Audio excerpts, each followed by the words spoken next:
sebutkan di bagian muqaddimahnya atau bagian awal dari penjelasannya yakni tentang bersumpah mendahului Allah Subhanahu wa taala, yang mana pada bab ini al-muallif rahimahullah membawakan dua dalil. Yang pertama adalah hadis dari Jundub bin Abdullah radhiyallahu taala anhu, yang mana Rasulullah sallallahu alaihi wasallam beliau bersabda, ada seseorang yang mengatakan, wallahi la yaghfirullahu li fulan, demi Allah, Allah Subhanahu wa taala tidak mengampuni si fulan. Kemudian Allah Subhanahu wa taala berfirman, man dzalladzi yata'alla alayya alla aghfira li fulan inni qad ghafartu lahu wa ahbatu amalak. Allah Subhanahu wa taala berfirman, siapa yang bersumpah mendahuluiku bahwasanya aku tidak mengampuni si fulan, sesungguhnya aku telah mengampuninya dan menghapus amalmu.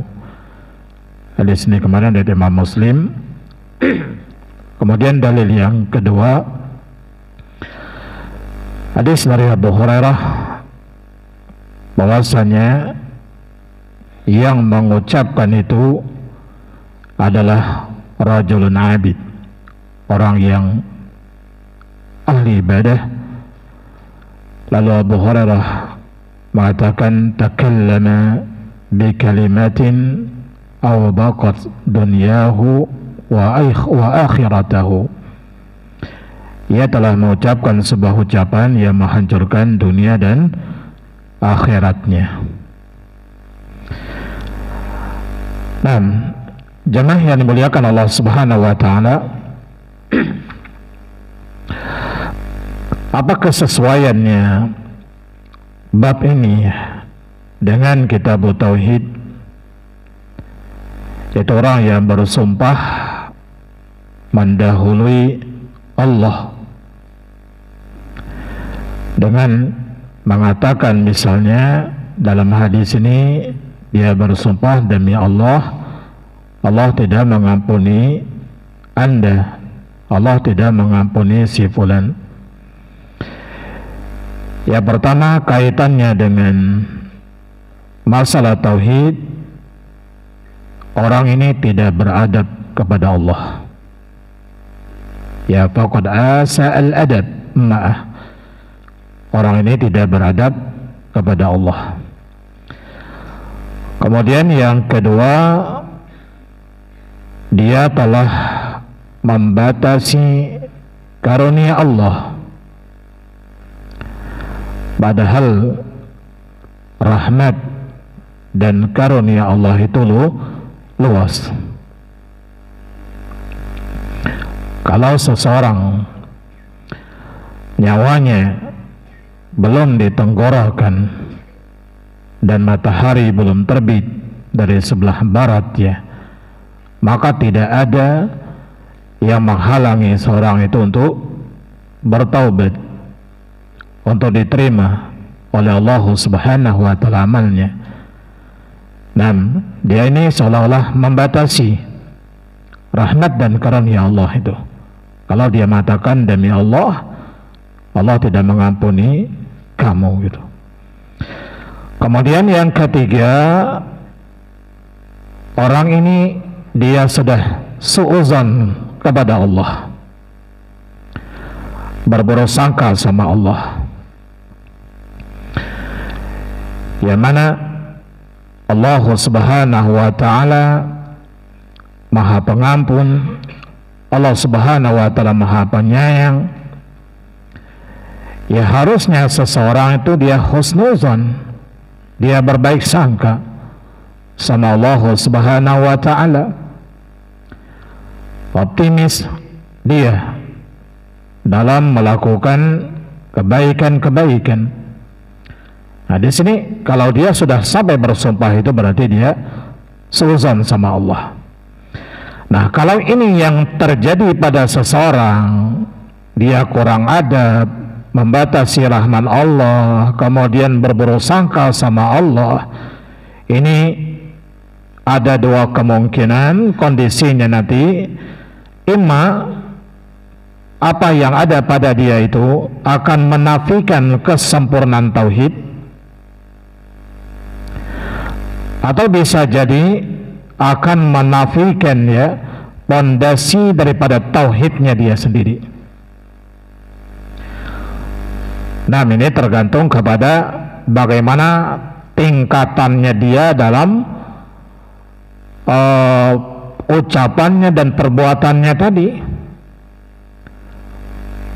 Bagaimana tingkatan dia kurang adab sama Allah, kemudian suudzonnya dia sama Allah itu sudah sampai tingkat mana gitu. Imma nanti itu mengurangi dari kesempurnaan tauhidnya dia sendiri, atau bisa jadi akan menafikan pondasi daripada tauhidnya. Nah, bisa jadi akan mengeluarkan dia dari keislaman. Karena orang-orang yang berbuat syirik kepada Allah Subhanahu wa ta'ala, di antaranya syirik besar, itu kan tidak lepas dari kondisi ini kan, tidak beradab sama Allah dan suudzon sama Allah Subhanahu wa ta'ala. Nah, sehingga di sini orang yang bersumpah tadi mendahului Allah terhadap zat yang maha agung ya, maka ini berarti orang ini telah mengurangi haknya Allah, lancang mendahului zat yang agung, ya itu dianggap mengurangi haknya. Sama seperti manusia ya, sama seperti kita sendiri ya. Ada barangkali antum yang memiliki anak buah ya, tapi anak buahnya ya melakukan tindakan yang tidak pernah antum memberikan semacam arahan kepada dia, tapi dia mendahului antum ya. Ya kita anggap orang ini lancang, kurang adab. Ya apalagi di sini berkenaan dengan Allah, membatasi tadi rahmat Allah, membatasi ampunan Allah Subhanahu wa ta'ala. Wallahu alam, ini kesesuaiannya bab ini ya dengan masalah tauhid. Kemudian kita masuk ke beberapa kandungan dari bab ini yang disebutkan oleh Syekh Muhammad At-Tamimi rahimahullah, fihi masail. Al-ula at-tahziru minat ta'alli ala Allah ya, peringatan untuk tidak bersumpah mendahului Allah atau lancang terhadap Allah Subhanahu wa ta'ala tadi. Ini nggak boleh, ini ada peringatan ya. Kemudian yang kedua, as-saniyatu kaunun nari aqraba ila ahadina min siraki na'lihi. Keadaan neraka itu lebih dekat kepada seseorang daripada tali sandal jepitnya. Kemudian yang ketiga, annal jannata mislu zalik, begitu juga dengan surga. Keadaan surga itu bagi seseorang ya lebih dekat daripada tali sandalnya. Ucapan mu'allif ini beliau mengambil ya, atau isyarat kepada sebuah hadis ya yang dikeluarkan oleh Imam Bukhari dari Abdullah bin Mas'ud radhiyallahu taala anhu, yang mana Nabi sallallahu alaihi wasallam pernah bersabda, al jannatu aqrabu ila ahadikum min siraqi na'lihi wan naru mislu dzalik. Surga lebih dekat kepada salah seorang di antara kalian daripada tali sandalnya. Neraka juga seperti yang demikian. 6. Ini wallahu alam hal-hal yang menyebabkan terhapusnya amal seseorang, merusak dari amalnya dia, sehingga nanti dia terjerumus ke dalam kekufuran atau kesyirikan. Itu kadangkala sangat mudah terjadi pada seseorang.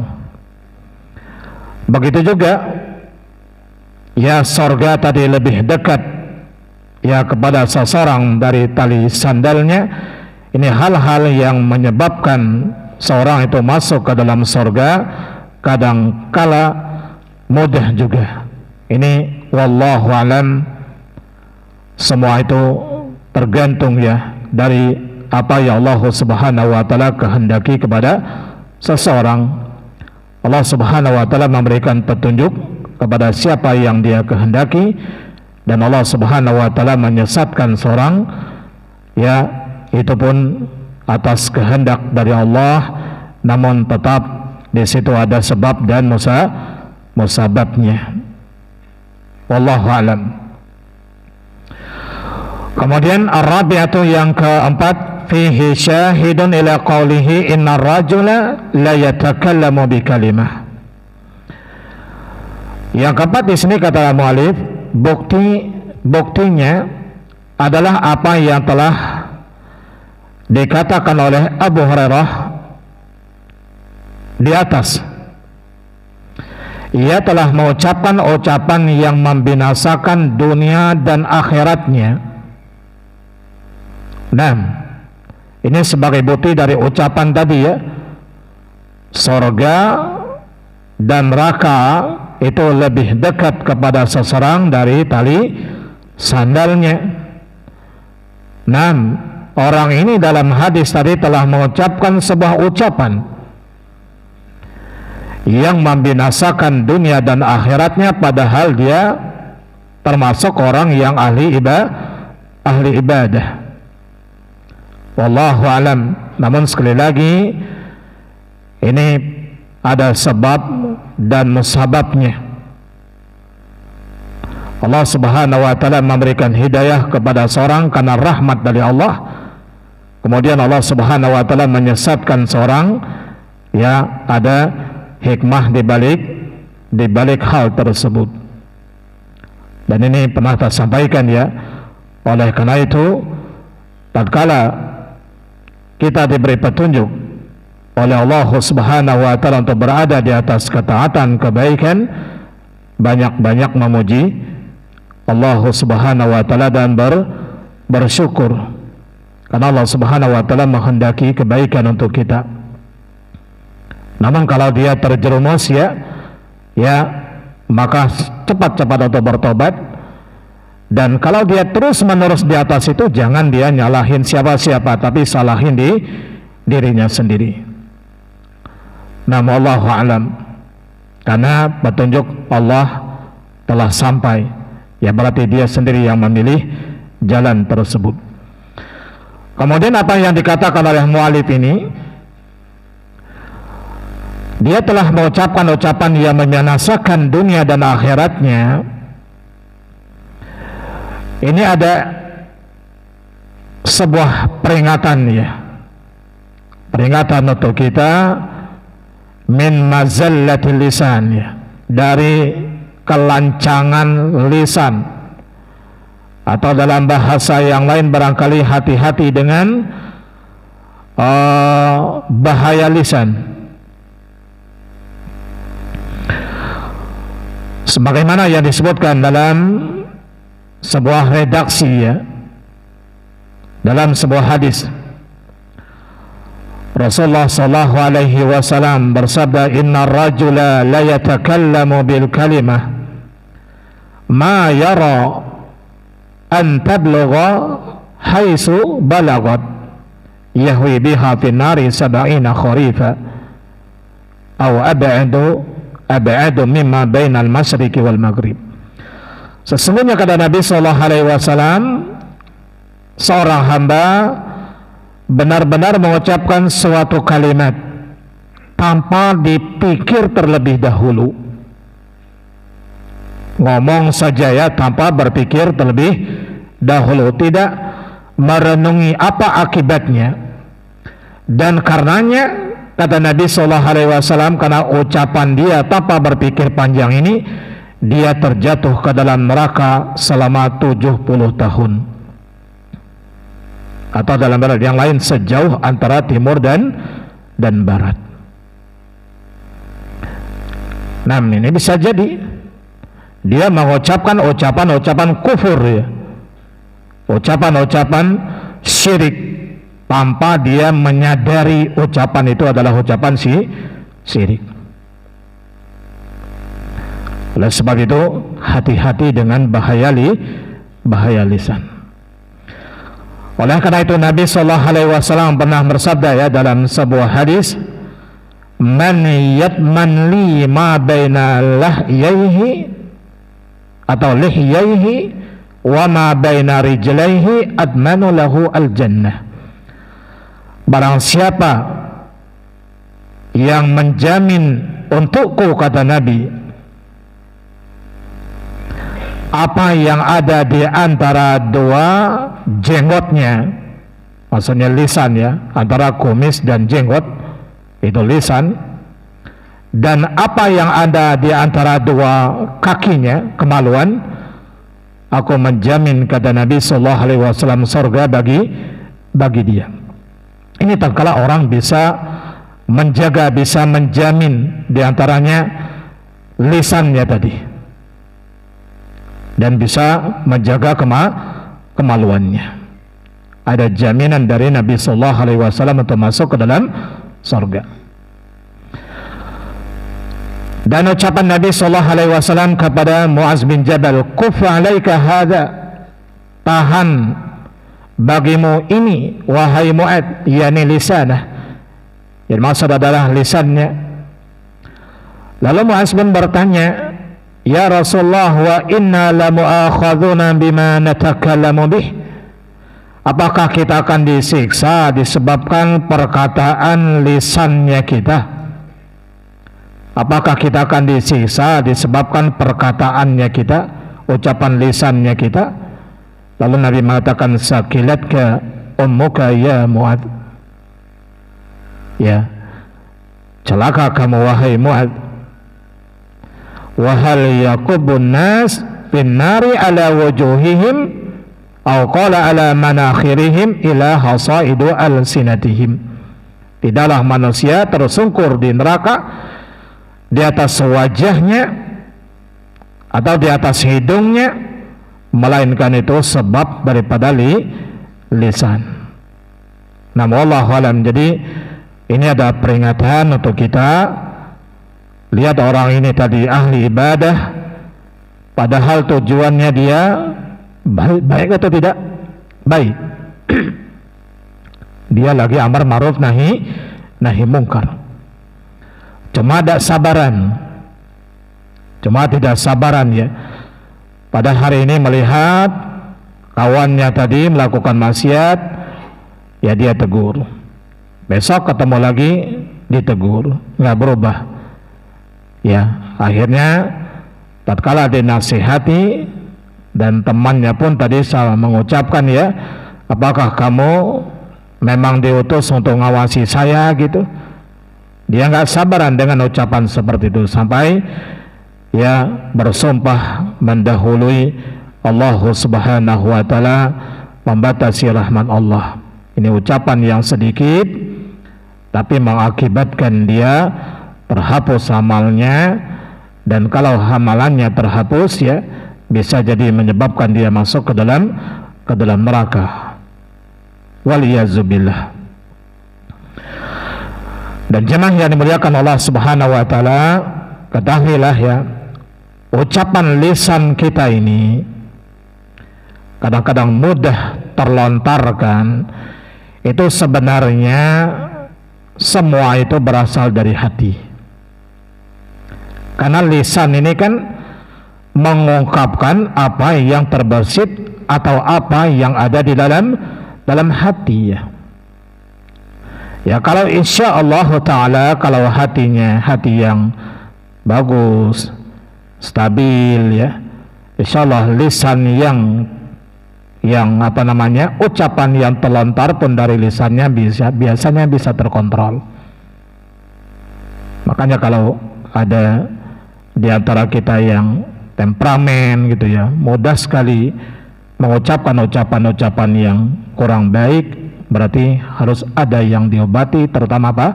Hati. Nah, hati. Wallahu a'lam. Dan kemudian, ya, yang biasa terucap, ya, yang biasa dia ucap, dan itulah yang sering muncul. Dan itulah yang sering muncul. Dan apa yang saya katakan tadi tergambar dalam hatinya, yang ada dalam hati, dan itulah yang muncul. Kalau ya hatinya nggak bagus, ya, kalau tatkala dia dapat musibah, apa contohnya dapat musibah, tersandung aja sampai dia tersungkur. Ini lihat, kalau yang terucap itu adalah kalimat-kalimat thayyibah, astagfirullah, ya, innalillah, insyaallah berarti apa? Dalamnya pun baik. Namun ada yang kadang masya Allah yang keluar apa? Masya Allah, sumpah serapah, ya. Nah, ya, nyumpahin, ya, ucapan-ucapan kotor yang terlontar ini menunjukkan hatinya pun kotor. Namun Allah Ta'ala. Dan termasuk perkara dunia juga, ya. Ini perkara akhirat bisa hancur gara-gara ucapan tidak terkontrol. Begitu juga perkara-perkara dunia, tidak sedikit, ya, istri atau suami istri harus pisah, ya, harus pisah, ya, karena sudah kondisinya nggak boleh disatukan lagi, udah talak di 3. Ini gara-gara ucapan, kan, marah sedikit ancamannya suami, ya, bahasa itu. Nah, mudah melontarkan ucapan-ucapan yang seperti itu. Sudah ketiga kalinya baru nyesal, bertanya ke sana kemari, ya. Nah, wallahu alam, ini itu bahaya. Makanya kontrol, ya, lisan, ya, jaga, jangan sampai mengucapkan ucapan-ucapan yang bisa menghancurkan dunia dan akhiratnya kita. Wallahu alam. Kemudian yang kelima, anna rajula qad yughfaru lahu bisababin huwa min akrahil umur ilaih. Kata mu'allif, kadang-kadang seseorang mendapatkan ampunan dari Allah disebabkan karena adanya sesuatu yang ia benci, ya, sesuatu yang tidak dia sukai. Sebagaimana di dalam hadis ini, dia kan tidak menyukai kalau dia ditegur dengan teguran keras oleh kawannya, bahkan dicela dengan celaan yang menyakitkan, kan. Kamu ini nggak akan diampuni oleh Allah, gitu. Ini kan teguran yang sangat menyakitkan, gitu. Namun malahan dia yang diampuni oleh Allah Subhanahu wa Ta'ala. Nah, jadi bisa jadi seseorang itu diampuni oleh Allah Subhanahu wa Ta'ala dengan sebab perkara yang tidak disukai dia. Contohnya apa? Contohnya kalau dalam syariat kita jihad. Nah, jihad itu kan diantara keutamaannya, ya, dia akan mendapatkan pahala yang sangat besar, ya, dosa-dosanya pun akan diampuni oleh Allah. Dan kita tahu jihad itu sesuatu yang tidak kita sukai, betul nggak? Kenapa tidak disukai? Karena pilihan, ada 2 pilihan, antara hidup dan mati. Nah, tidak kita sukai, tapi dia akan membawa kepada kebaikan. Begitu juga yang lainnya, contohnya musibah-musibah dunia yang menimpa kita, kan tidak kita sukai juga. Dia kehilangan harta, ya, kehilangan dari orang dia cintai, dia mendapat sakit misalnya, tidak dia sukai. Namun itu menghapus dosa dan kesalahannya. Namun Allah alam. Ini jemaah yang dimuliakan Allah Subhanahu wa taala, barangkali tambahan dari faedah pada bab yang ke-64. Kita masuk ke bab yang 65. Qala al-Malik rahimahullah, babun la yustashfa'u billahi ala khalqih. Bab yang menjelaskan larangan menjadikan Allah sebagai perantara kepada makhluknya. Larangan menjadikan Allah sebagai perantara, Allah sebagai pemberi syafaat gitu, atau Allah sebagai perantara kepada makhluknya. Ini nggak boleh ya. Tadi kita jelaskan maksudnya ya. Dalil yang dibawakan oleh mu'allif an Jubair ibni Mut'im radhiyallahu ta'ala anhu, beliau mengatakan, jaa Arabiyun ila Nabi sallallahu alaihi wasallam. Dia menceritakan datang seorang Arabi. Apa Arabi? Orang Arab yang tinggal di Sukan Al-Badiyah ya, yang tinggal di Gobah, di daerah pegunungan, jauh dari perkotaan. Ini biasanya orang-orang yang seperti ini dia kasar ya, agak kasar ya, karena memang tidak disentuh oleh ya ilmu dan adab, itu aglabiyahnya. Dia datang kepada Nabi sallallahu alaihi wasallam, lalu dia mengatakan, ya Rasulullah, wahai Rasulullah, nuhikatil anfus, orang-orang pada kehabisan tenaga, waja'al iyalu, anak istri kelaparan, wahalakatil amwal, harta benda pada musnah. Fastasqi lana rabbak. Lalu Arab Badu ini mengatakan, wahai Rasulullah, maka mintalah siraman hujan untuk kami kepada Rabbmu. Boleh tidak ini? Boleh. Ini dia meminta kepada Nabi sallallahu alaihi wasallam agar Nabi meminta kepada Allah Subhanahu wa taala supaya Allah menurunkan hujan. Wa hadza la ba'sa bih.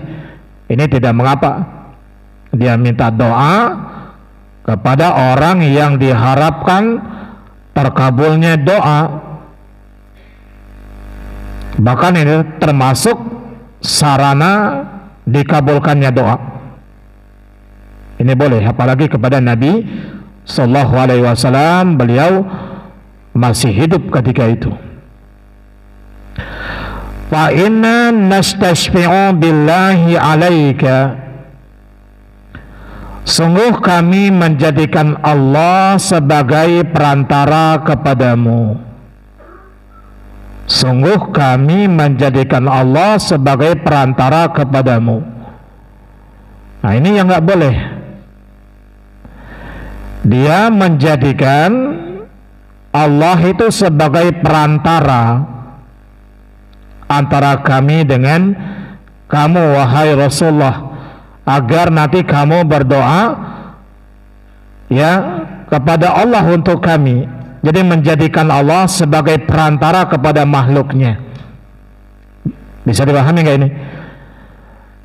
Yang boleh itu kan kita menjadikan seseorang itu sebagai perantara untuk kita, untuk dia berdoa kepada Allah. Yang penting orang yang kita jadikan sebagai perantara ini dia hidup, hadir, dan dia mampu. Ya, contoh ini tadi, orang Badu ini minta kepada Nabi Sallallahu Alaihi Wasallam, berarti Nabi sebagai perantara agar Nabi berdoa kepada Allah supaya Allah Subhanahu Wa Taala menurunkan hujan. Ini yang pertama boleh.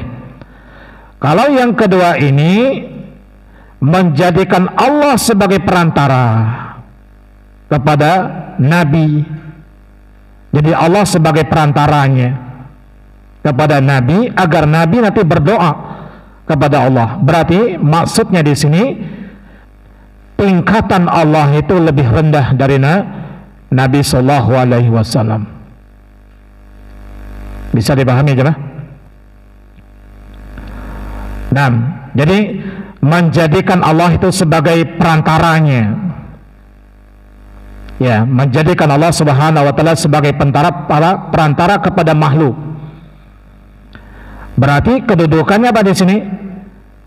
Allah lebih rendah kedudukannya ketimbang makhluk tadi, ketimbang Nabi Sallallahu Alaihi Wasallam. Apa contohnya kalau kepada manusia misalnya? Kita menjadikan presiden itu sebagai pembantu kita untuk menyampaikan kepada menteri gitu. Berarti kita menjadikan presiden itu lebih rendah kedudukannya, ya, daripada menterinya. Ya, ini sebagai gambaran aja ya. Nah, yang benar kan kita menjadikan apa? Menteri itu sebagai wasilah perantara kita untuk kepada presiden. Itu yang logis kan. Kalau yang atas dijadikan sebagai perantara, ya berarti ya seolah-olah kedudukannya dia lebih rendah. Begitu juga dalam masalah ini tadi. Jadi seolah-olah berarti orang ini menjadikan Allah itu lebih rendah kedudukannya ketimbang Nabi Sallallahu Alaihi Wasallam. Wa bika 'alallah, dan kami menjadikan dirimu sebagai perantara kepada Allah. Ini tidak masalah. Wa bika 'alallah, kami menjadikan dirimu wahai Muhammad sebagai perantara. Ini sebagaimana ya tadi kita sampaikan. Kalau ini boleh, yang penting orangnya tadi ada hadir di tempat dan dia bisa untuk memberikan bantuan. Wa qala an-nabiy sallallahu alaihi wasallam, lalu Nabi sallallahu alaihi wasallam pun bersabda, subhanallah, subhanallah, maha suci Allah, maha suci Allah.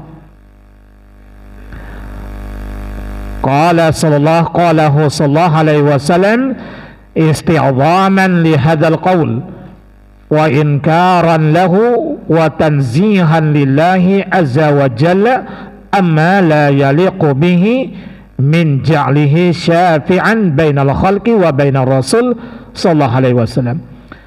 Jadi Nabi sallallahu alaihi wasallam sampai bertasbih di sini itu adalah mengagungkan ya, atau menganggap besar ucapan ini. Nabi menganggap apa? Ucapan ini adalah ucapan yang besar, yang berbahaya. Nabi mengingkarinya, mensucikan Allah Subhanahu wa taala terhadap apa yang tidak layak bagi Allah, karena orang ini tadi menjadikan Allah sebagai perantara antara makhluk dengan Rasul sallallahu alaihi wasallam, menjadikan Allah lebih rendah kedudukannya ketimbang Nabi sallallahu alaihi wasallam. Fama zala yusabbihu hatta urifa dzalika fi wujuhi ashabihi. Beliau sallallahu alaihi wasallam masih terus bertasbih sampai nampak pada wajahnya para sahabat, yakni para sahabat merasa takut akan kemarahan Nabi sallallahu alaihi wasallam.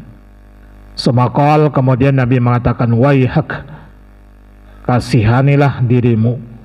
Atadri mallah, tahukah kalian siapa Allah itu? Anda tahu enggak siapa Allah itu? Inna sya'nallahi a'zamu min dzalik. Sungguh kedudukan Allah itu jauh lebih agung daripada yang demikian. Innahu la yustashfa'u billahi ala ahadin min khalqih. Kemudian Nabi SAW mengatakan, sesungguhnya tidak dibenarkan Allah dijadikan sebagai perantara kepada siapapun dari makhluknya. Wa dzakaral hadis, masih ada kelanjutan dari hadis ini. Hadis ini dikeluarkan oleh Imam Abu Daud, namun disebutkan oleh Syekh Muhammad bin Shalih Al-Utsaimin rahimahullah, hadis ini lemah namun maknanya sahih. Maknanya sahih, itu tidak boleh kita menjadikan Allah sebagai perantara kepada makhluk. 6. Jamaah yang dimuliakan Allah Subhanahu wa taala, apa hubungannya bab ini dengan masalah tauhid? Kalau seseorang tadi menjadikan Allah sebagai perantara kepada makhluknya, berarti tanaqqusun lillah, berarti dia telah merendahkan Allah, li'annahu ja'lu martabatillahi adna min martabati al-masyfu' ilaih. Dia telah menjadikan kedudukan Allah lebih rendah daripada kedudukan yang diberi syafaat. Contohnya di sini tadi Nabi sallallahu alaihi wasallam. Karena yang sahih, Allah bukan perantara antara makhluk kepada makhluk yang lain. Sekali lagi, Allah bukan perantara bagi satu makhluk kepada makhluk yang lain. Allah Subhanahu wa taala lebih agung dan lebih besar daripada hanya sekedar perantara. Dan sekali lagi, inilah sebabnya kenapa Nabi sallallahu alaihi wasallam mengingkari ucapan orang Badui ini dengan pengingkaran yang sangat besar ya, untuk penjagaan kepada tauhid, walaupun barangkali hanya sekedar dari sisi ucapan, saja. Nah, kita masuk ke beberapa kandungan dari bab ini. Yang pertama, inkaruhu ala man qala nastashfi'u billahi alaika. Pengingkaran dari Nabi sallallahu alaihi wasallam atas ucapannya orang tadi, kami menjadikan Allah sebagai perantara kepadamu. Kemudian yang kedua, taghayyuruhu taghayyuran urifa fi wujuhi ashabihi min hazil kalimah. Rasulullah sallallahu alaihi wasallam marah sekali ya ketika mendengar ucapan itu, dan beliau bertasbih berkali-kali sehingga para sahabat pun merasa takut. Sampai para sahabat pun merasa takut. Kemudian yang ketiga,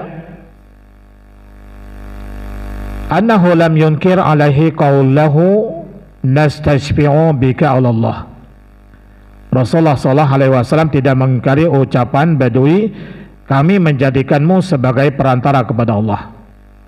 Kenapa ini tadi? Karena boleh. Nah, ucapan yang seperti ini boleh kalau memenuhi syarat-syarat sebagaimana yang tadi kita sampaikan. Kemudian ada sebuah ucapan yang sangat bagus disebutkan oleh Syekh Muhammad bin Shalih Al-Utsaimin rahimahullah di sini, bahwa dari hadis ini ada sebuah kaidah ya. Apabila ada nas-nas, ada sebuah dalil, dalam sebuah dalil tadi menyebutkan beberapa perkara, sebahagiannya diingkari, kemudian sebahagiannya didiami, menunjukkan bahwasanya yang tidak diingkari itu adalah benar. Kan dalam hadis ini tadi orang Badui mengatakan apa? Wastasqilana rabbaka wa inna nastashfi'u billahi alaika wa bika 'ala Allah gitu. Nah, dari beberapa kalimat ini kan ada yang diingkari oleh Nabi sallallahu alaihi wasallam. Mana yang diingkari oleh Nabi? Ini tatkala Arab Badui menjadikan Allah sebagai perantara kepada makhluk, kepada Nabi sallallahu alaihi wasallam. Ini yang diingkari. Adapun yang lainnya tidak. Menunjukkan yang tidak diingkari itu berarti hukumnya boleh dan benar. Contoh dalam ayat yang lain ya, disebutkan oleh beliau, ini kaidah. Misalnya firman Allah Subhanahu wa taala dalam surat Al-Kahfi ayat 22, tatkala Allah Subhanahu wa taala menceritakan ya tentang orang-orang yang mengira ya berapa jumlah Ashabul Kahfi itu. Ada yang mengatakan jumlahnya salah satu 3, rabi'uhum kalbuhum, yang keempatnya adalah anjingnya. Wa yaqulun, yang lain mengatakan khamsatun, jumlahnya 5, sadisuhum kalbuhum, yang keenamnya adalah anjingnya. Apa kata Allah Subhanahu wa taala? Rajman bil ghaib. Apa kata Allah? Sebenarnya ya mereka ini rajman bil ghaib, hanya terkaan terhadap yang gaib. Mereka itu hanya mengucapkan ucapan ya terkaan terhadap gaib. Ini diingkari oleh Allah enggak?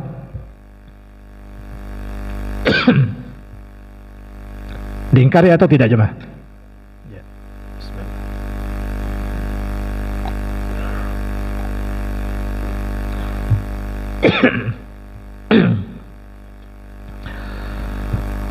Kemudian lanjutannya yang lain mengatakan sab'atun, jumlahnya berapa?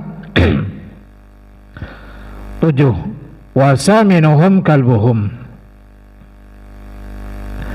yang kedelapannya adalah anjingnya. Nah, pendapat ini apakah diingkari oleh Allah? Tidak. Berarti mana pendapat yang paling benar? Nah, pendapat yang paling benar wallahu alam, berarti jumlah mereka itu 7, 8 dengan anjingnya. Ini pendapat yang paling mendekati kepada kebenaran, karena ini tidak diingkari oleh Allah. Wallahu alam, ini sekedar contoh ya, bahwa kalau dalam sebuah redaksi ya, dalam sebuah ayat atau dalam sebuah hadis, kalau ada yang diingkari oleh Allah, ada yang tidak, berarti yang tidak diingkari itu menunjukkan itu adalah hak, itu adalah benar. Ini salah satu contoh. Kemudian yang berikutnya kandungan yang keempat, at-tanbihu ala tafsiri subhanallah, penjelasan tentang tafsir subhanallah. Nah, ucapan subhanallah ini adalah sebagaimana ya tadi kita sebutkan ya, bahwa Nabi sallallahu alaihi wasallam ingin mensucikan Allah, membersihkan Allah Subhanahu wa taala dari kekurangan. Makanya banyak disebutkan dalam riwayat yang ada ya, tatkala mereka melakukan kesyirikan, sebagaimana mereka meminta untuk dijadikan ada pohon untuk menggantung senjata-senjata mereka, sebagaimana mereka melihat orang-orang musyrik punya pohon untuk menggantung senjata. Apa yang diucapkan Nabi? Subhanallah. Nabi mengingkari, Nabi mensucikan Allah ya. Kemudian yang terakhir ya, faedah dari bab ini, anal muslimin yasalunahu sallallahu alaihi wasallam al-istisqa ya. Orang-orang muslim meminta kepada Nabi yang minta hujan. Boleh tidak ini? boleh. Ini ketika Nabi masih hidup, itu maksudnya Nabi berdoa kepada Allah agar Allah menurunkan hujan, maka ini hukumnya boleh. Tapi ketika Nabi sudah meninggal, maka ini tidak boleh lagi meminta kepada Nabi. Wallahu a'lam, sallallahu ala Muhammadi wa ala alihi washabihi wasallam. Kita akhiri dengan doa kafaratul majlis. Subhanakallahumma wa bihamdika asyhadu an la ilaha illa anta astaghfiruka wa atubu ilaik. Wassalamualaikum warahmatullahi wabarakatuh.